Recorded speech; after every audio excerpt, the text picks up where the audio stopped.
Selamat pagi, Assalamualaikum warahmatullahi wabarakatuh.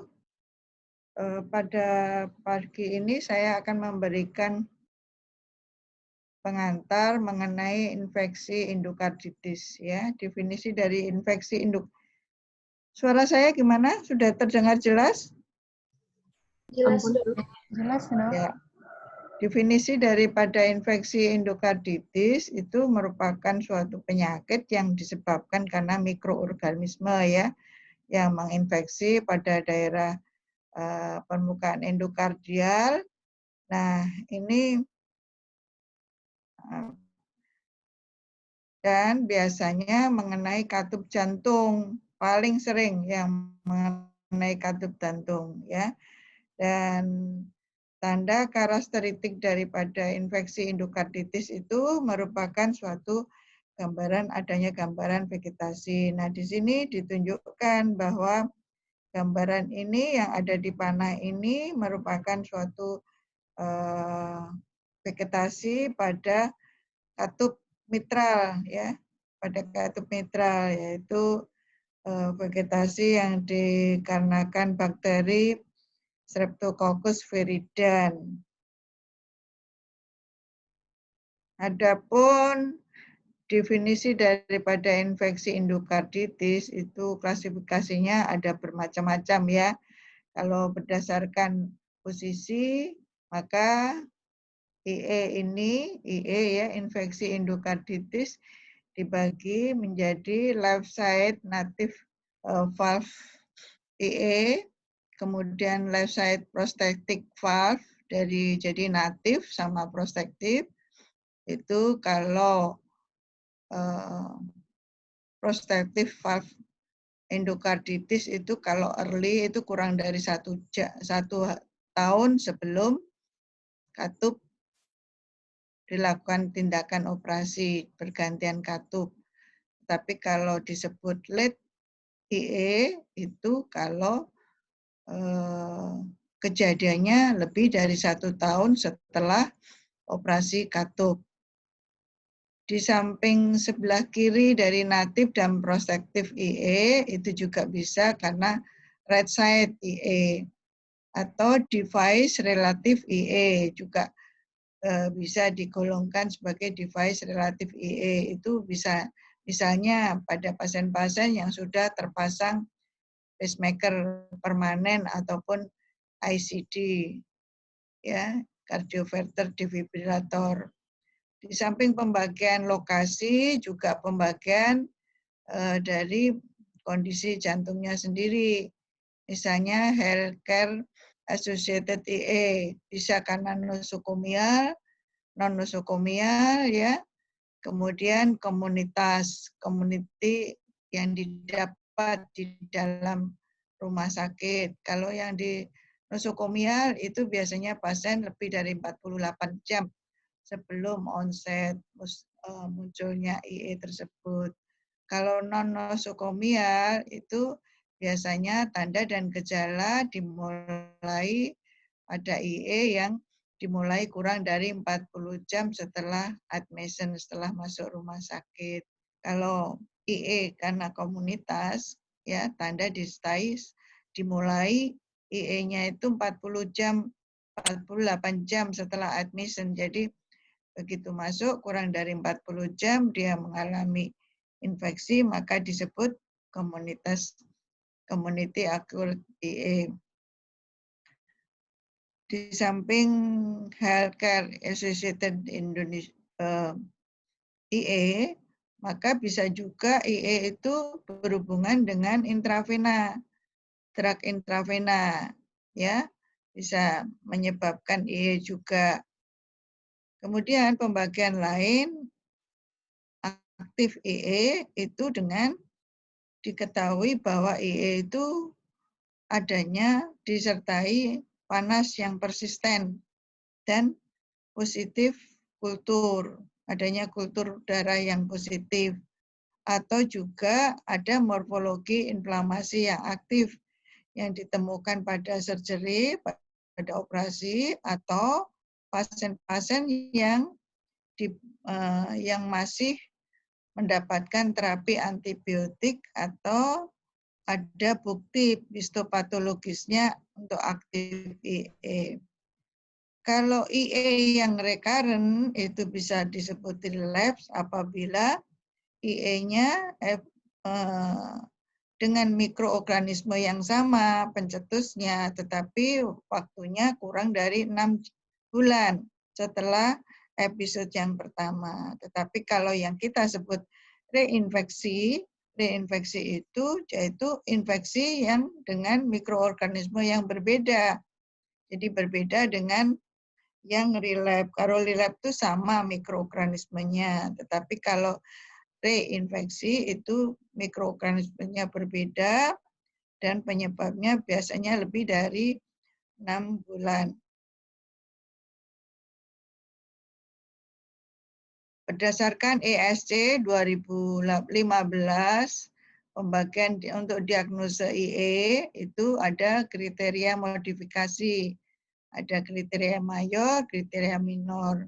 Kriteria mayornya kita temukan pada kultur darah yang positif dengan IE dan tipikal mikroorganismenya tidak bisa dari 2 separate blood kultur ya. Dari kultur 2 kali kita ditemukan Viridan Streptococcus galolyticus atau Streptococcus bovis atau Hackett group atau Staphylococcus aureus atau community acuri yang Enterococcus ya, itu biasanya tidak ada pada fokus primer. Atau mikroorganisme yang berhubungan dengan IE itu biasanya persisten dengan kultur darah yang positif, yaitu lebih besar sama dengan 2 positif pada kultur darah pada sampel yang diperiksa dua kali, yaitu dengan jarak 12 jam ya, atau semua 3 atau 4 kriteria mayor didapatkan pada kultur darah. Dan bisa juga disebut kultur darah yang positif single sekali untuk kasus mikroorganisme Coxsackie bumeti ya, dengan adanya fase 1 IgG antibody titernya lebih dari 1:800 ya. Sedangkan kriteria mayor yang lain itu berdasarkan imaging yang didapatkan mikroorganisme positif IE. Bisa dilihat dari ekokardiografi yang positif IE itu ada vegetasi, abses, pseudoaneurisma, intrakardiak fistel, valvular perforasi, dan mungkin bagian dari des dari katup yang prostetik, atau juga sekitar katup yang prostetik itu tadi ada aktivitas yang abnormal, atau pada lesi yang paravalvuler yang bisa dilihat dengan cardiac CT. Kalau yang prostetik implantasi itu bisa dideteksi dengan CT atau PET ya, SPET atau CT. Yang untuk vegetasi bisa kita temukan pada ekokardiografi, abses, pseudoneuroma, intrakardiak fistel, dan perforasi pada katup. Kriteria minor berdasarkan ESC 2015 itu didapatkan adanya yang predisposisi kelainan jantung atau drug induced ya. Kemudian panas dengan suhu lebih dari 38 derajat. Kemudian ada fenomena vaskular termasuk deteksi pada imaging ya, misalnya ada emboli atau ada septic pulmonal infarct atau ada myotic aneurisma. Kemudian ada imunologi fenomena. Imunologi fenomena misalnya kita temukan pada glomerulonefritis, ospernodal, road spot, atau rheumatoid factor. Di samping itu juga ada bukti mikroorganisme yang positif pada kultur darah. Nah, untuk algoritma diagnosa IE sendiri berdasarkan ESC 2015 itu kita bagi ada berdasarkan modifikasi DUK kriteria, itu ada definite IE, possible IE, atau high suspicion, dan rejected IE atau low. Nah, yang definite itu sudah pasti, sudah ada di situ. Kemudian yang positif atau rejected IE itu kita bagi pada katup yang natif dan katup yang prostetik. Semua kita cek antara eko yang berulang, dicek ekonya berulang, kemudian imaging atau cardiac CT. Jadi kalau ditemukan maka bisa dimasukkan dalam algoritma definite IE atau possible IE atau rejected IE.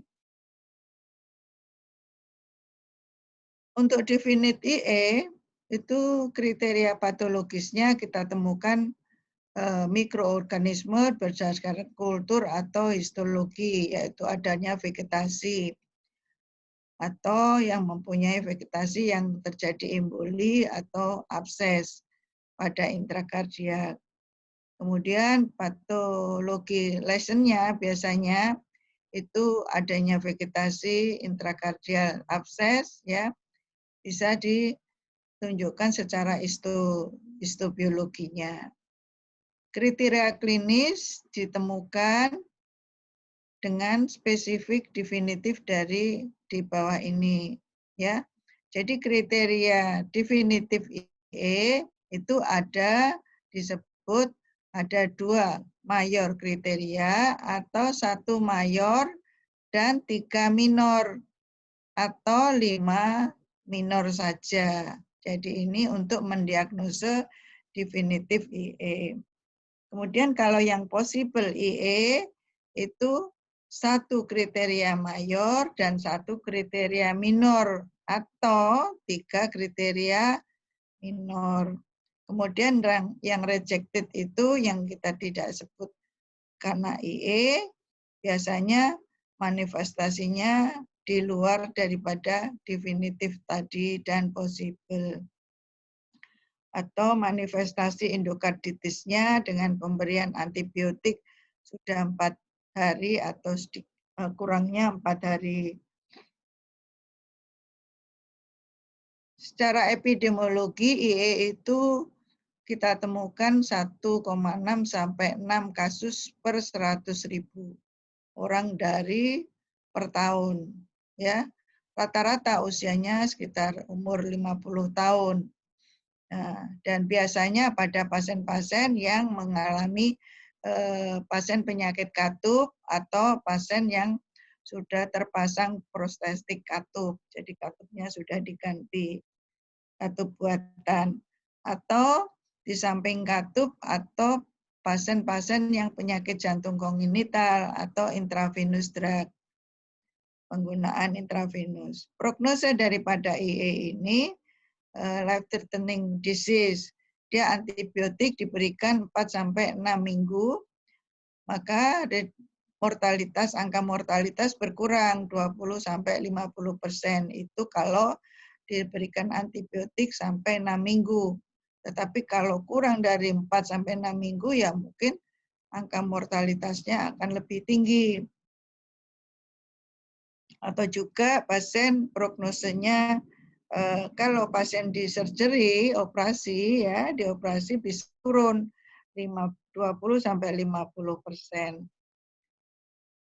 Patogenesis dan patologi itu bisa endocardial injury, terjadi pada endocardial injury, kemudian adanya flow turbulen, kemudian di situ ada material foreign, ya, material yang asing, maka akan menjadikan terjadinya infeksi, atau bisa juga formasi trombus pada inside injury. Bisa juga bakteri itu masuk ke dalam sirkulasi, misalnya ke dalam aliran aliran darah, atau survive pada sirkulasi dan kemampuannya bisa mempengaruhi endokardium, itu kalau lewat sirkulasi. Atau bisa juga pada permukaan endokardial bakteri yang menempel pada permukaan endokardial pada saat pasien rawat inap. Di samping itu juga injuri pada endokardial atau trombus formasi, maka bisa juga disebut nonbakterial thrombotic endokarditis, itu steril vegetasinya. Jadi pada saat dicek kulturnya maka tidak ada, tetapi secara klinis maupun ekokardiografi ditemukan vegetasi, maka kita sebut nonbakterial thrombotic endokarditis. Sedangkan masuknya bakteri atau bakteri yang menempel itu biasanya kita sebut infected vegetation. Sumbernya adalah bakteri EMI yang continuous bakteri EMI, ya. Di samping itu bisa juga komplikasi dari injury cardiac mechanical atau local distraction effect. Dari misalnya pada kelainan katup, di situ ada abses, kemudian ada erosi, maka bisa juga terjadi IE, ya. Kemudian komplikasi yang lain mungkin bisa dari trombotik atau septic emboli, atau juga injury pada imun, misalnya pasien-pasien yang autoimun, misalnya adanya glomerulonefritis, artritis, vaskulitis, itu bisa terjadi IE. Efek dari keadaan tadi, maka terjadi turbulensi, maka bakteri akan dibawa, bisa terjadi aerosol, secara aerosol, mungkin lewat intubasi, ya. Kemudian masuk di dalam tekanan yang rendah, maka bisa terjadi kejadian IE tersebut. Mikrobiologinya ini banyak, ya. Jadi yang paling banyak itu 31% itu pada kasus yang Staphylococcus aureus, ya, itu paling banyak terjadi pada IE. Jadi bakteri kumannya itu paling banyak. Jadi ini merata semuanya, Staphylococcus aureus, kemudian yang biru karena Staphylococcus yang negatif, ya, atau Streptococcus viridans. Kemudian ini ada Galolyticus atau bovis, ya, ini macam-macam mikrobakteri yang bisa menyebabkan IE. Diagnosenya harus didapatkan riwayat klinis IE, ya, yang berasal dari penyebab dari mikroorganisme. Ada tidaknya penyakit jantung yang menyertainya.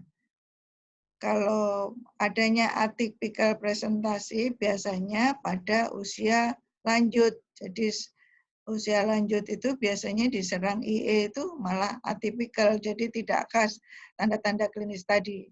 Atau pada pasien-pasien yang terjadi imunokompromis. Diagnosa bisa juga lebih sulit pada pasien-pasien yang katup prostetik atau pasien-pasien yang sudah terpasang intracardiac device atau alat, ya, misalnya pacemaker ataupun ICD, dengan pada kultur darahnya didapat negatif, ya, bakteri yang negatif pada kultur darahnya. Dan juga pada ekokardiografi kultur darah itu mengarah ke arah IE, ya, ini untuk menegakkan diagnosa. Jadi ini pemeriksaan ekokardiografi.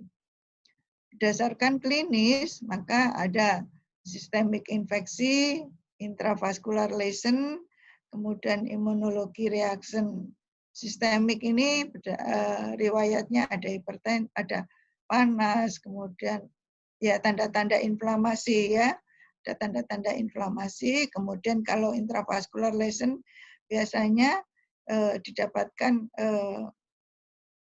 adanya sesak nafas, nyeri dada, ya pasiennya ada kelemahan, stroke ya. Kemudian kalau imunologi biasanya didapatkan artritis, artralgia, mialgia, tendositis ya.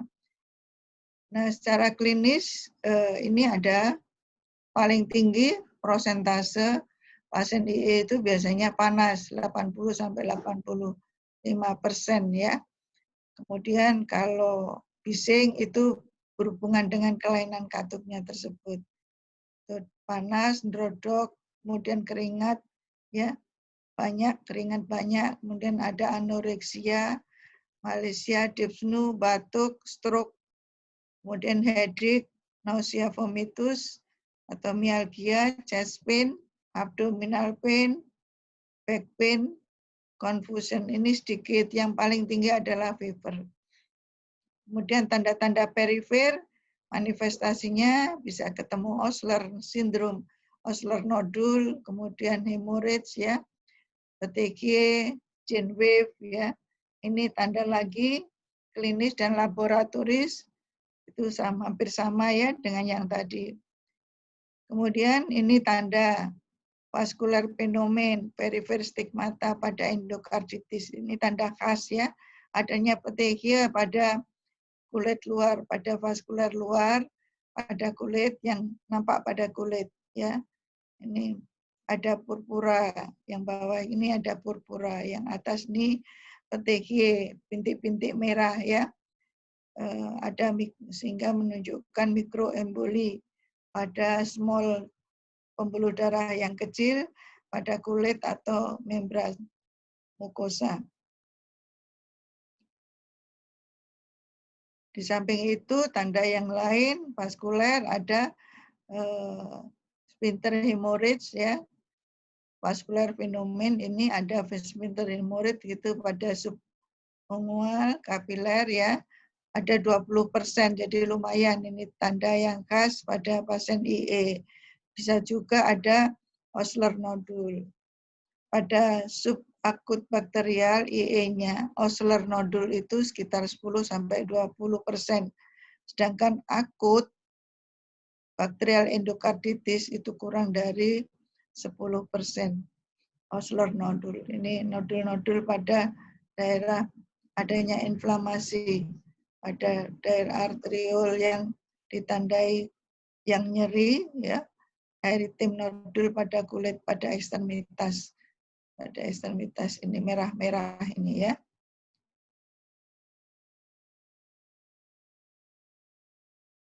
Genway lesion. Nah, genway lesion itu ada petechiae juga pada kaki.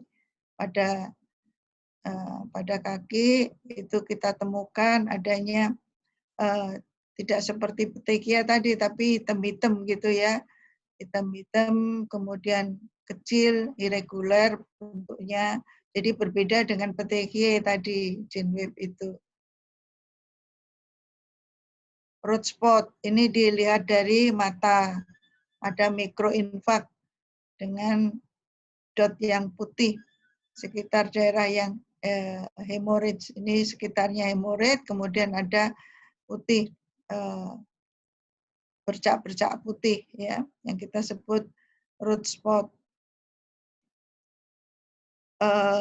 Pada pemeriksaan laboratorium itu kita ada tanda-tanda infeksi, tanda-tanda inflamasi, maka akan kita temukan secara rutin laboratorium, ditemukan leukositosis, kemudian toksik neutrofil, granulasi, kemudian adanya anemi, misalnya pada SPA ya, subbakterial endokarditis. Kalau yang akut bakterial endokarditis itu leukositosis.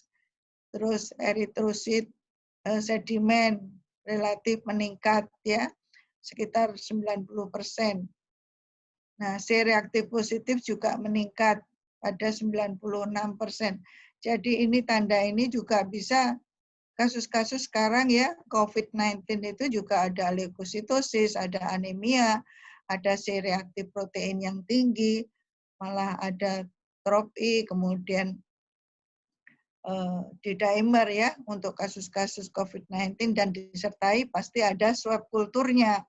Ada swabnya, ada positif COVID-19. Kalau IE, pemeriksaan kultur darahnya, maka kita temukan tadi mikroorganisme tadi, macam-macam tadi, Streptococcus aureus, dan sebagainya. Kemudian pada urin analisa juga ditemukan adanya mikroskopis hemoragik ya. Jadi urin hematuri. Kemudian tes serologi ada tanda-tanda rheumatoid faktor, misalnya ada IgG meningkat, PRC yang meningkat ya. Kemudian kultur darahnya SPE.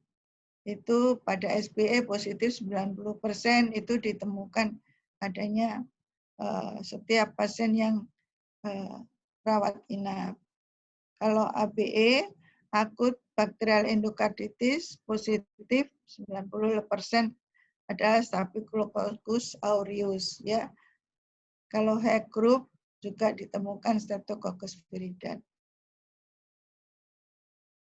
Secara ekokardiografi itu harus dilihat secepatnya. Jadi itu ada bukti adanya IE. Jadi adanya vegetasi ataupun abses ya, itu bisa dilihat secara ekokardiografi. Jadi IE itu di samping klinis maupun kultur darah ataupun urin ataupun laboratorium inflamasi yang lain, maka ekokardiografi harus ditemukan adanya vegetasi ya. Itu bisa menyokong IE. Jadi vegetasi. Apalagi kelainan jantungnya ada prostetik, udah jelas bahwa itu bisa mengarah ke diagnosa IE. Indikasi daripada eko di sini secara klinis kalau kita temukan IE maka dilakukan TEE, transtorakal ekokardiografi. Jadi dilakukan ekokardiografi, kita lihat apakah katupnya normal atau ada prostetik. Kemudian kalau ada positif, untuk mendiagnosa kemungkinan ragu-ragu dengan positif IE pada transtorakal, maka kita bisa melakukan transoesophageal IE. Dan biasanya kalau negatif, kalau secara harus dilakukan ulangan ekokardiografi transtorakal ya.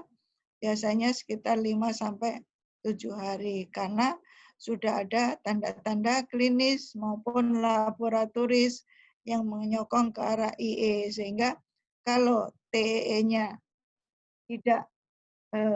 tidak jelas maka perlu diulang kembali.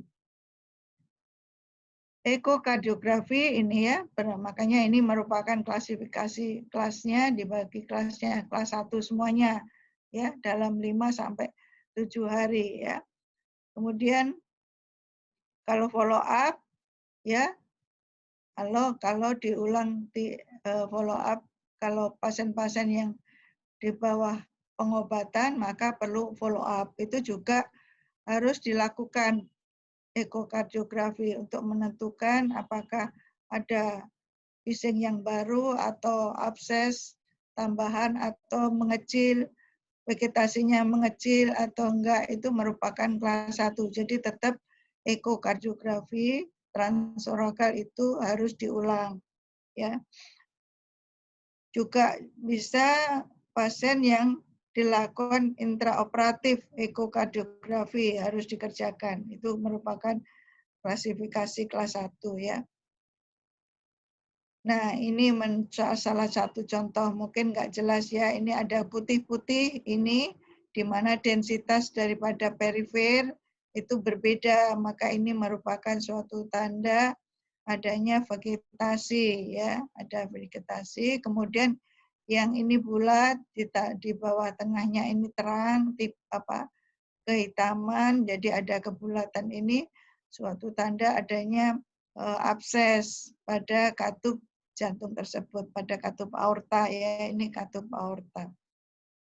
Kemudian juga manajemen ya, penanganan pada IE itu adalah terapinya adalah antibiotik. Prinsip generalnya diberikan antibiotik berdasarkan kultur ya, mikroorganisme tesnya itu sensitivitasnya apa untuk menentukan terapi antibiotiknya. Jadi antibiotiknya berdasarkan bakterisidal yang dipilih ya, atau antibiotik yang bersifat bakteriostatik yang lebih bagus adalah bakterisidal yang dipilih, bukan bakteriostatik. Tapi kalau bakterisidal nggak ada, maka bisa kita bakteriostatik antibiotik. Terapi empiris pada pasien akut endokarditis itu kita berikan broad spectrum yang untuk kasus-kasus Staphylococcus aureus, Streptococcus atau gram negatif. Kalau subbakterial endokarditis, maka kita berikan antibiotik, biasanya penyebabnya adalah Streptococcus termasuk E. fecalis ya. Jadi itu secara empiris kita terapi. Lama pemberian antibiotik itu kira-kira 4 sampai 6 minggu. Kalau kurang dari itu maka bisa terjadi recurrent atau terjadi infeksi berulang atau bisa terjadi reinfeksi. Terapi antimikroba metode atau pada prinsipnya terapinya itu dikombinasi terapi antimikroba ya.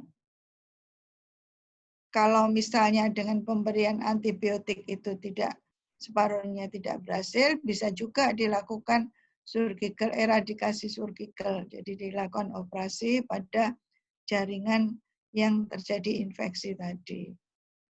Atau prolong terapi yang lebih lama itu dengan kombinasi obat yang bersifat bakterisidal berdasarkan terapi IE tersebut.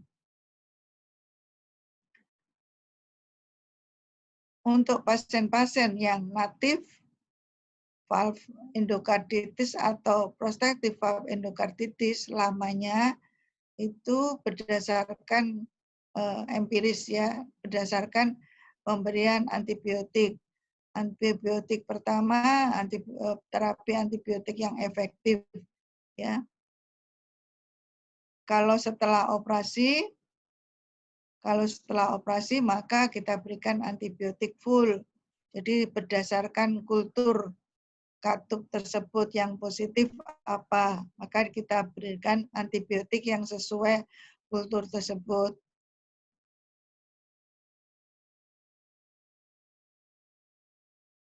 Nah, ini macam-macam antibiotik ya.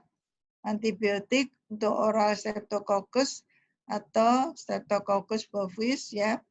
Ini ada, Anda bisa membaca sendiri penisilin, amoxicillin, untuk standar terapinya, gentamisin,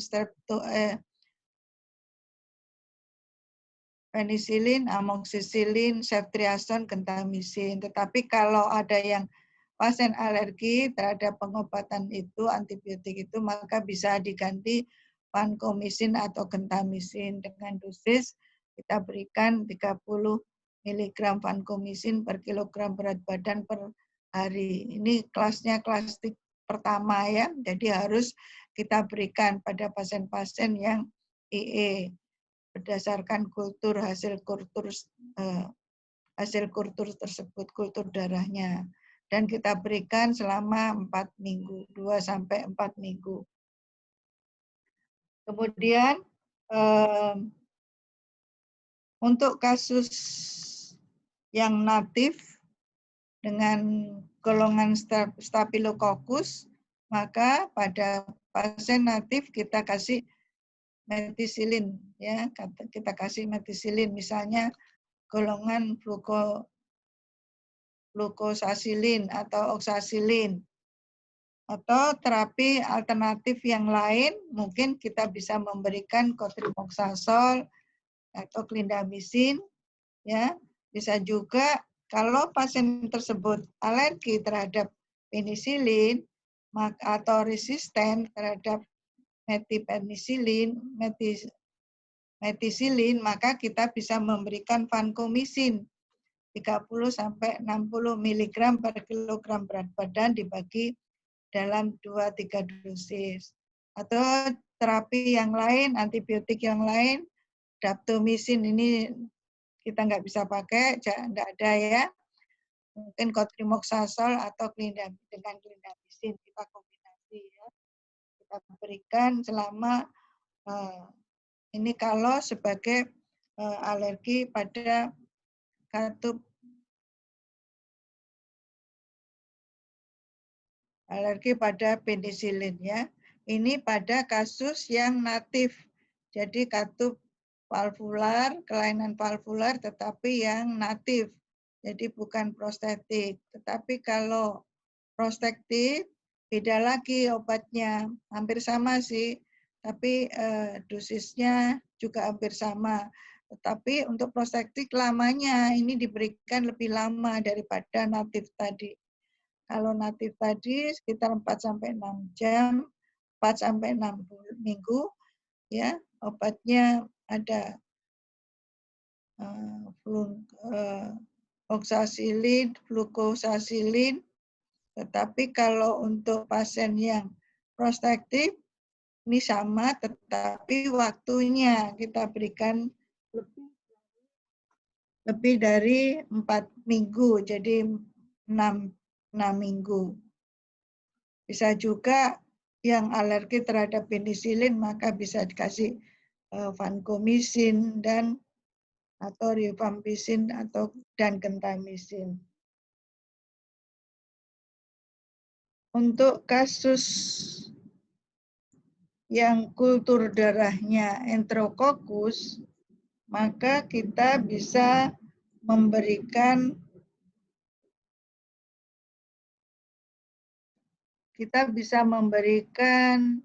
antibiotik yaitu golongan beta-lactam dan gentamicin ya.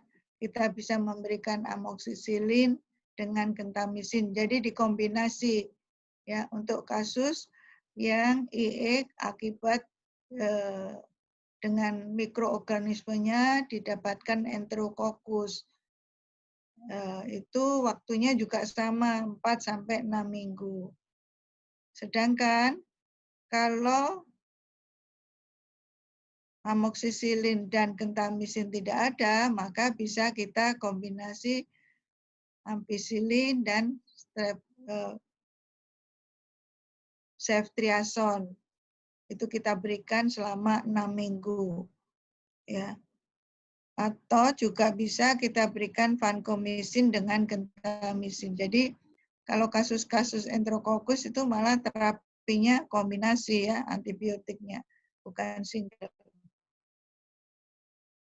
Untuk terapi secara empiris ya kita nggak tahu kulturnya, misalnya kulturnya belum jadi, maka kasus yang paling sering kan streptococcus, maka kita bisa memberikan kasus yang ada tanda-tanda klinis, kemudian ada tanda-tanda ekokardiografi, ditemukan vegetasi, maka kita diagnosa ke arah native valve endocarditis atau lead yang prostatic valve endocarditis biasanya lebih dari 12 bulan post surgery, maka kita bisa memberikan secara empiris ampicillin dan glukosasilin atau oksasilin ya.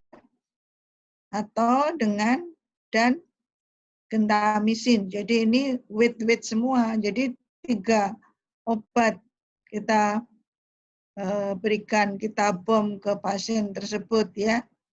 Itu secara empiris. Jadi ampicillin ditambah glukosasilin ditambah gentamisin ya, itu kalau secara empiris tuh kelasnya kelas 2A. Makanya kalau sudah ketemu kulturnya ya kita mencari yang kelas 1. Anjuran kelas 1. Kemudian bisa juga kita berikan vancomycin dan gentamisin. Kalau prostetiknya kurang dari 12 bulan setelah operasi atau ditemukan nosokomial atau non-nosokomial endokarditis, maka kita bisa memberikan 3 macam ya, vancomycin, gentamisin dan rifampicin. Itu dosisnya ada di situ dan ini masuk dalam golongan kelas 2B. Nah, indikasi surgery pada kasus native valve endokarditis pada left side. Left side itu apa? Kasus katupnya, katup mitral, katup aorta ya. Kalau di situ ada vegetasi, kapan diindikasikan operasi? Diindikasikan operasi apabila dengan pemberian antibiotik itu tidak berkurang. Kemudian ada komplikasi. Ketika komplikasi itu misalnya ada ketika komplikasi tadi dan disertai tidak dengan pemberian antibiotik tidak berkurang. Misalnya apa? Ketika komplikasi, misalnya pasien tersebut ada heart failure, kemudian infeksinya yang tidak bisa dikontrol dengan antibiotik, atau ada event emboli, misalnya emboli ke paru atau emboli ke otak, maka perlu pasien segera dilakukan operasi.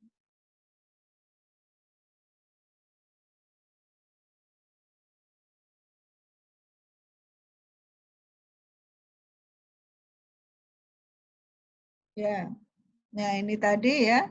Jadi kelas 1 itu tindakan operasi ya pada pasien heart failure yang disertai kelainan IE pada katup aorta atau mitral ya, itu merupakan kelas 1, timingnya emergency.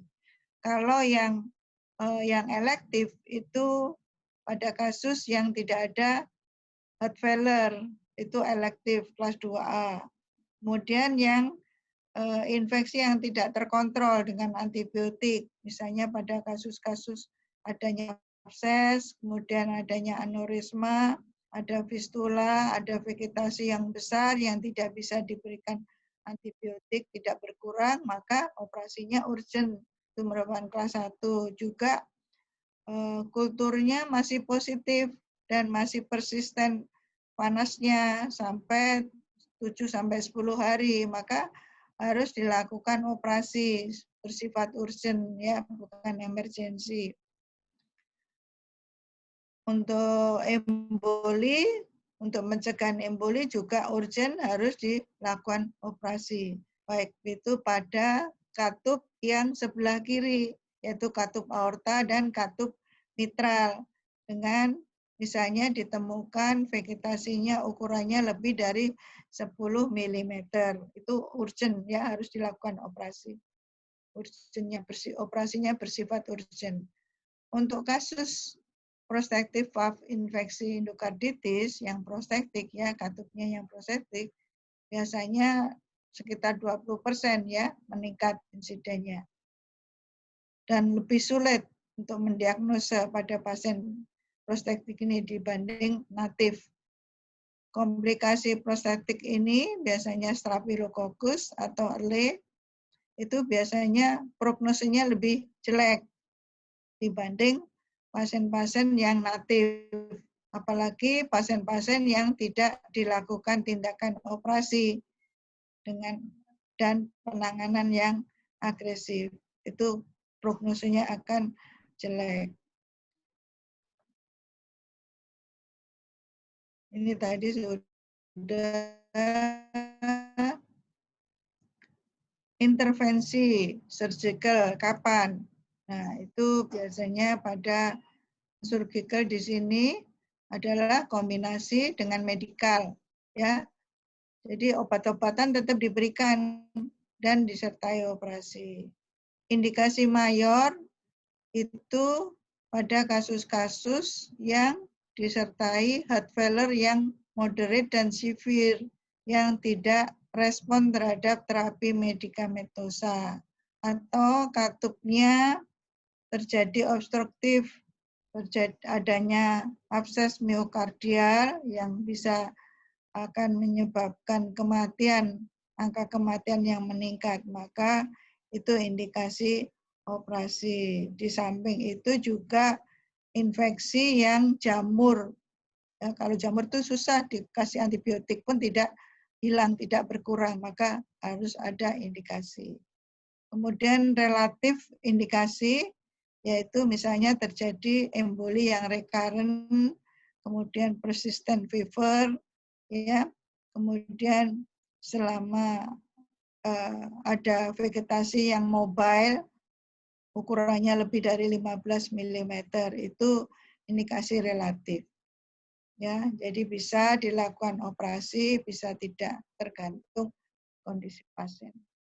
Ini tadi surgical intervensi surgical, kita lihat vegetasinya, kita lihat katup dysfunction-nya, ya, disfungsi katupnya, terdapat akut, ya, terdapat akut aorta atau mitral insufficiency, ya. Kemudian ada heart failure yang berhubungan dengan akut insufficiency tadi, tetapi yang tidak respon terhadap medikamentosa, antibiotik per oral, dan obat-obatan heart failure-nya tidak respon, maka segera kita berikan tindakan operasi. Komplikasi manajemennya adalah intervensi surgery. Komplikasi IE itu apa? Yaitu heart failure, emboli, perianular extension infeksi, kemudian adanya abses spleen, ya, kemudian adanya aneurisma mikotik pada intrakranial, pada ekstrakranial, dan juga ada renal failure. Itu indikasi operasi. Ya, ini sama preventifnya, pada prinsipnya harus kita berikan antibiotik pada pasien-pasien yang mengalami yang mempunyai risiko IE yang tinggi apabila dilakukan tindakan. Ya, antibiotik profilaksis di sini tidak terbatas, tergantung pada pasien IE yang mempunyai risiko tinggi terjadinya IE. Misalnya ada tindakan gigi, prosedur gigi. Jadi prosedur gigi itu memang sangat riskan terjadinya IE, apalagi pada pasien-pasien yang ada kelainan katup, sehingga kita harus berikan antibiotik profilaksis pada tindakan, ya. Jadi semua pasien-pasien yang pasien pergantian katup, kalau dilakukan tindakan dental gigi, maka harus diberikan antibiotik profilaksis.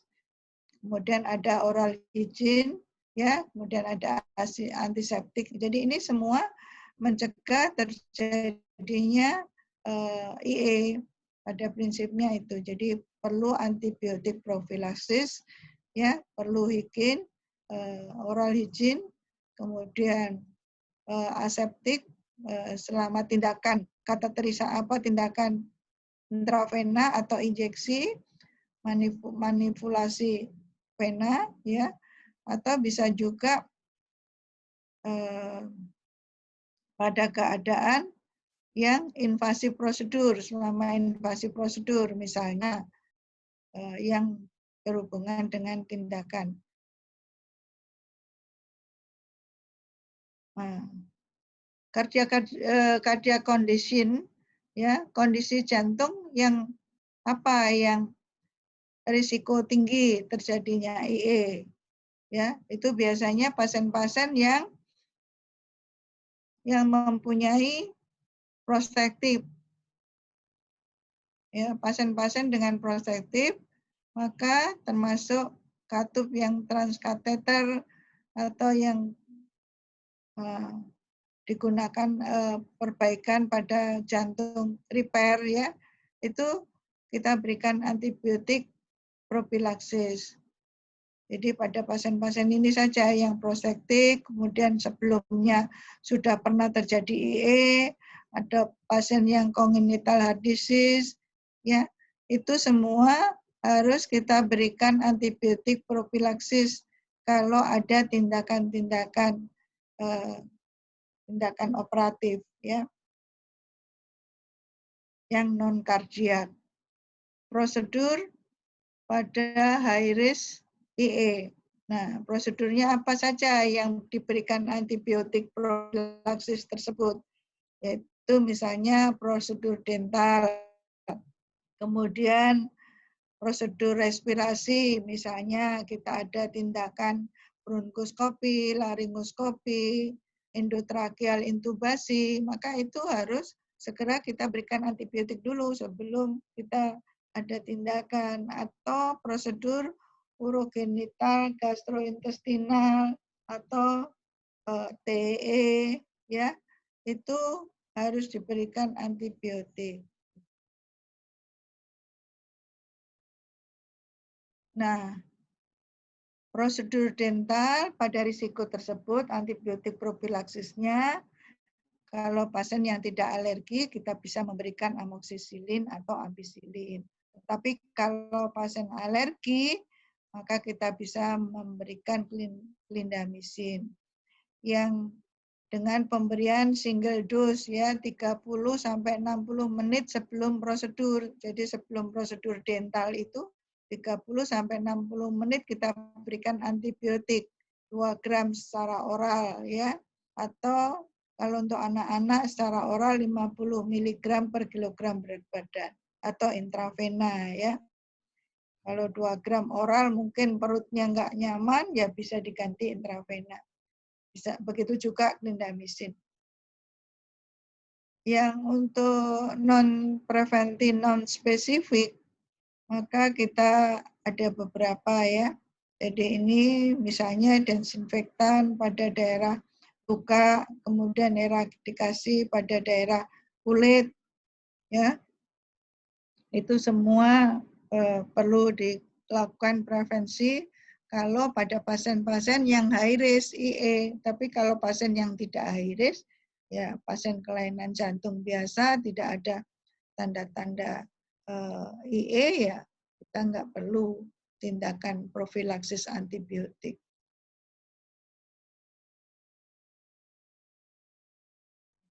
Begitu juga profilaksis pada intervensi vaskular atau kardiak ya, profilaksis sebelumnya. Ini merupakan kelas 1 ya. Misalnya pada pasien-pasien yang preoperatif dengan screening penyebabnya Staphylococcus aureus, maka itu harus kita berikan antibiotik termasuk kelas 1. Kemudian perioperatif profilaksis direkomendasikan sebelum pemasangan pacemaker atau ICD pada pasien-pasien yang high risk tadi.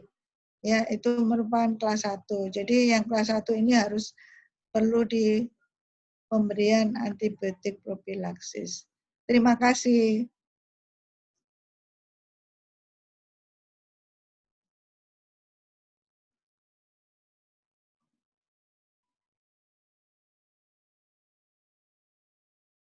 Ya, terima kasih. Untuk mungkin ada pertanyaan. Kalau ada pertanyaan, silakan. Sebelum kita tutup, nanti tolong di screenshot ya partisipannya. Berapa ini partisipannya? Semua hadir? Oh, kayaknya 102 ya. Kemarin 107 ya, kalau kelas B ya. Ini 102 yang hadir ya. Halo, ketuanya mana? Ketuanya itu siapa? Afan atau siapa? Samhan ya. Ya, Samhan. Ketuanya Samhan ya.